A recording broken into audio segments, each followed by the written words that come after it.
Maxwell Parker had built his fortune through grit, intellect, and relentless innovation. A self-taught coder and strategist, he launched his tech startup in a cramped studio apartment with only a laptop, a whiteboard, and a bottomless supply of determination. Over the span of 8 years, Max navigated the volatile waves of Silicon Valley, fending off fierce competition, venture capitalist mind games, and the ever-looming specter of burnout. When he finally sold the company for $40 million, he was not driven by greed or the need for public validation, but by a deep, gnawing hunger for peace. That longing brought him to Willowbrook Estates, a gated community cloaked in serenity, with its tree-lined streets, manicured lawns, and the soothing murmur of fountains tucked between elegant townhomes.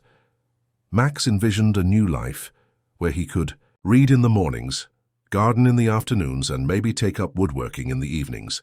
But the tranquility he sought proved illusory. Soon after settling into his minimalist modern mansion, he began to notice cracks in the pristine facade, warning letters for parking his Tesla on the street for more than 37 minutes, anonymous, citations for a non-regulation mailbox, and cryptic comments from neighbors who alluded to someone called her. The quiet paradise Max had purchased was, in reality, a pressure cooker ruled by an iron fist. At the helm of Willowbrook's governing body was Deborah Harrison, a woman whose power was not elected so much as inherited through decades of manipulation and intimidation. She had been HOA president for 17 years, outlasting every opposition candidate through smear campaigns, manipulated ballots, and behind-the-scenes deals that made her nearly untouchable. With a bouffant of icy blonde hair, pearls always resting neatly on her collarbone, and a gaze sharp enough to pierce steel, Deborah ran the neighborhood with a dictator's precision. Every flower had to be within regulation bloom diameter, every trash can had to be wheeled in no later than 5 p.m., and God help the soul who dared to fly a flag not approved by her monthly memo. Fines were arbitrary, steep, and often enforced retroactively. Residents whispered about her covert surveillance cameras, and the strange way opposition voices seemed to suddenly vanish from HOA meetings. Max, initially amused, grew disturbed as he learned of elderly neighbors being harassed over hedge height, and single mothers threatened with foreclosure for having seasonal wreaths on their doors past January 3rd. One neighbor confided that Deborah had once forced a family to repaint their house 3 times in 6 months, just because she claimed the shade of beige didn't reflect the Willowbrook spirit. To Max, Deborah didn't just represent bureaucracy gone rogue. She was the embodiment of unchecked power, cloaked in determined to uncover the root of Deborah's power and its legal standing.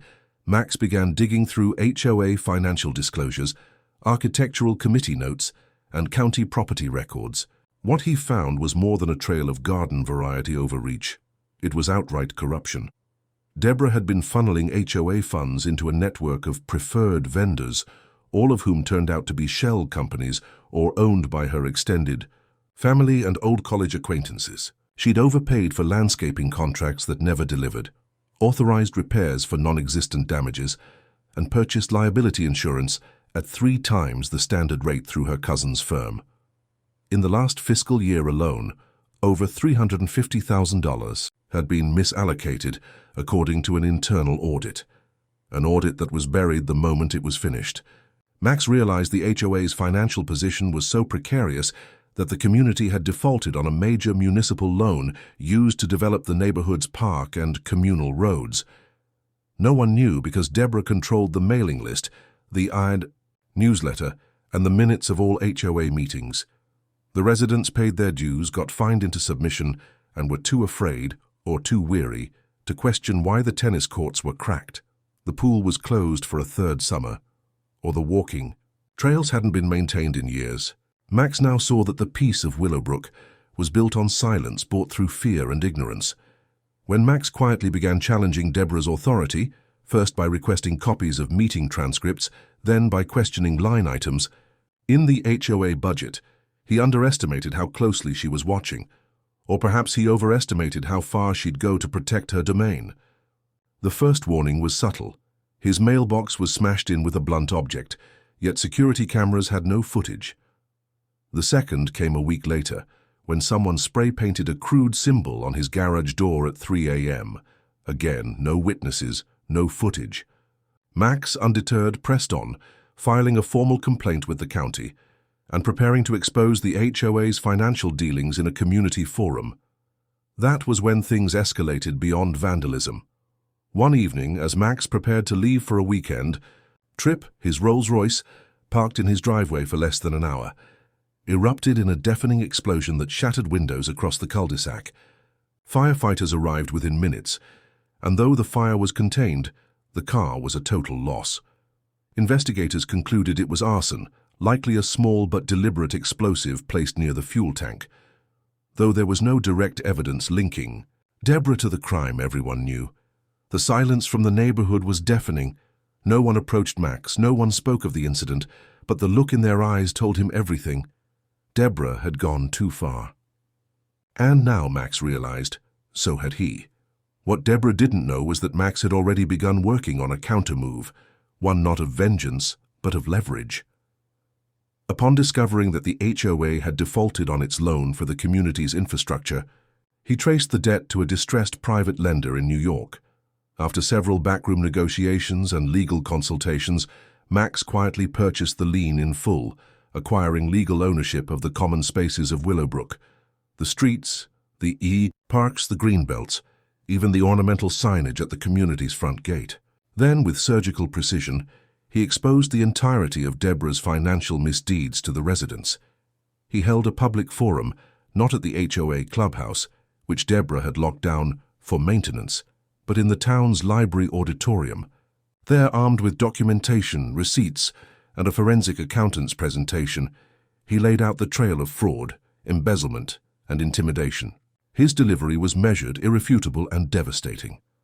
Gasps rippled through the crowd as he revealed the falsified invoices and conflict of interest contracts. And at the climax, he calmly announced that he now held the deed to the very roads. Deborah drove on each day. The shock was total. The fear that had long held the neighborhood hostage began to melt away, replaced by anger and, finally, resolve. The curtain had been pulled back, and the emperor was shown to be naked. In the days that followed Max's revelation, Willowbrook Estates underwent a tectonic shift. The residents, many of whom had endured years of emotional exhaustion under Deborah's rigid rule, were suddenly awakened from their collective slumber. Fear gave way to fury. Homeowners who had previously mumbled discontent under their breath now spoke openly in driveways, at block parties, and in late-night kitchen table gatherings.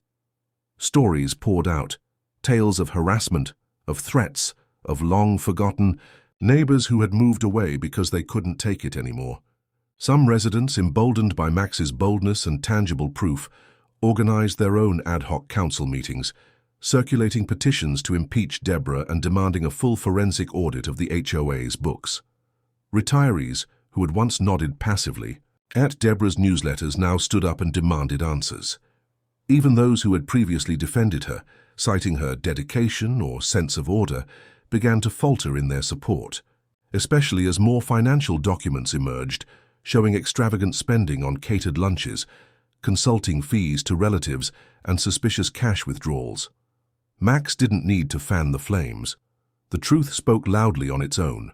He watched the community, once fragmented and fearful, coalesce around a shared cause, reclaiming their neighborhood from the clutches of a woman who had turned a suburban sanctuary into her personal fiefdom. It wasn't long before Deborah's composure began to fray. The woman who once delivered 12-page newsletters laced with veiled threats and passive-aggressive cheer began missing meetings, issuing confused directives, and even contradicting herself in emails. Residents noted her sudden emotional volatility, tears during a meeting, angry rants in the neighborhood Facebook group, and most notably, an unhinged appearance at a community bonfire where she accused Max of being a tech warlord and shouted about conspiracies involving city council members. The final nail in her credibility came from an unexpected source, her own son Michael. A quiet, soft-spoken man who had remained in the background for years, Michael stepped forward during a heated emergency HOA meeting. Standing in front of a crowd of stunned residents, He gently but firmly explained that his mother had been battling early-onset dementia for the last 3 years. Her paranoia, her erratic decisions, even the obsessive control, these weren't just power plays. They were symptoms. While this revelation didn't excuse her actions, it reframed them in a way that brought a complicated blend of sympathy and sorrow. Deborah, once the unassailable queen of Willowbrook, suffered a public unraveling that stripped her of all authority. She stepped down, some say voluntarily, others say under duress, and for the first time in nearly 2 decades, the neighborhood found itself without a ruler. With the kingdom in ruins, Max stood at a crossroads. He could have easily pressed charges, paraded Deborah's crimes through court, and left her to rot in a legal and financial purgatory. But that wasn't his goal. He hadn't come to Willowbrook to make an example of anyone. He had come to build a life of peace. And so, in what many considered an astonishing act of restraint and grace, Max declined to pursue criminal charges. Instead, he proposed a sweeping reform package for the HOA. He recommended term limits for all board members, mandatory third-party audits every 2 years, open digital forums for resident voting, and a dramatic reduction in HOA fees by cutting wasteful spending. He brought in transparency tools he'd once developed for enterprise clients and made them freely available to residents. The clubhouse bulletin board was replaced with a sleek touchscreen portal. The old, arbitrary fine structure was abolished and replaced with a resident-reviewed mediation system. What Max did was not a coup, it was a recalibration. He shifted the HOA from an oppressive regime into a democratic institution, with power returned to the people it was meant to serve. The result was not just relief, but genuine hope. Willowbrook wasn't just recovering, it was being reborn. So assumed Deborah would vanish after her fall from power, retreating into the shadow of her disgrace.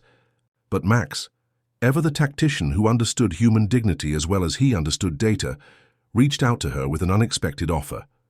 He invited her to serve in a ceremonial capacity within the new HOA, specifically as the head of the newly created Community Events Committee. It was a role with no administrative power, but significant symbolic weight. Some residents balked, others questioned the wisdom of the gesture, but Max stood firm. He saw Deborah not just as a former tyrant, but as someone who needed closure, healing, and purpose. To everyone's surprise, she accepted. Gone was the steely facade. In its place was a quieter, humbler woman who began organizing potlucks, garden tours, and movie nights in the park. She didn't speak often at meetings, and when she did, it was usually to ask if anyone needed help with setup or cleanup. Her transformation wasn't overnight, nor was it complete, but it was sincere. And for the first time in years, she was seen not as a threat or a figurehead, but as a neighbor. Max had given her what few would have offered, not just forgiveness, but a path to redemption. Under the weight of its own trauma and the guidance of its unlikely reformer, Willowbrook blossomed into the community it was always meant to be. The streets were no longer patrolled with suspicion, but strolled with friendliness.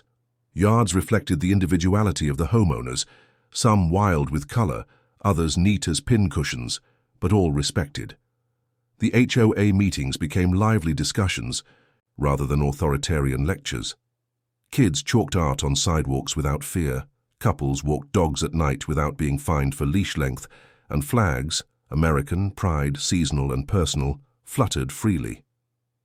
The park, once overgrown and forgotten, now hosted yoga classes in the mornings and stargazing picnics in the evenings. And Max? He found his peace, not in solitude, but in connection. He taught kids how to build simple apps, organized volunteer, coding workshops, and even hosted a neighborhood mini-hackathon with barbecue and live music. In the end, it wasn't the millions he'd made or the power he wielded that defined him. It was the legacy of quiet leadership, empathy, and the reminder that even in a world full of broken systems and flawed people, transformation is not only possible, it's inevitable when the right hearts rise to the occasion.